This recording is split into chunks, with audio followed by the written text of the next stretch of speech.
behind other vehicles. Following a vehicle too closely is often referred to as tailgating. Don't be a tailgater. Most rear-end collisions are caused by tailgating because it makes it difficult to see beyond the car in front of you. If it stops suddenly to avoid a hazard, you may not have enough time to react appropriately. To help identify whether you're at a good following distance, you should practice the 3-second rule. When a vehicle in front of you passes a certain point, like a sign, count 1001, 1002, 1003. If you pass the same point before you stop counting, you're following too closely. Increase your distance and count again. You should incorporate a 4-second rule when driving on slippery roads, towing a trailer, or carrying a heavy load, which makes it harder to stop. Merging onto a freeway and following large vehicles that block your view ahead. The extra room allows you to see around them.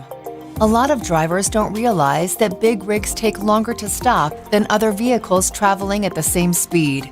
So, if you pass one, give yourself enough distance when you merge in front of them. Don't suddenly slow down or stop because the truck driver may not be able to stop quickly enough to avoid hitting you. Also, if another vehicle merges in front of you too closely, take your foot off the accelerator and slow down to increase your distance. When merging onto a freeway, you should enter at or near the speed of traffic.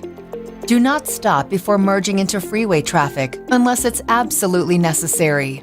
Do not try to squeeze into a gap that's too small. Use your mirrors and turn signals. Always look over your shoulder before changing lanes, and if you need to cross several freeway lanes, cross them one at a time.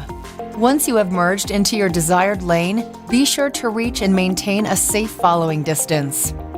Whenever you cross or enter city or highway traffic from a complete stop, you need a large enough gap to get your car up to the speed of other vehicles. You need a gap that is about half a block on city streets and a full block on the highway.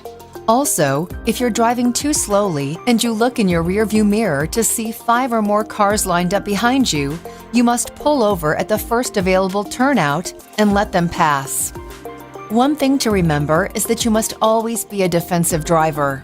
Keep a watchful eye out for potential dangers like drivers who are distracted, can't see you because their view is blocked, pulling out of driveways or parking spaces, and pass you when there is a curve and oncoming traffic. Drive responsibly. To learn more about following distances, passing other vehicles, and best practices for sharing the road with others, review the California Driver Handbook.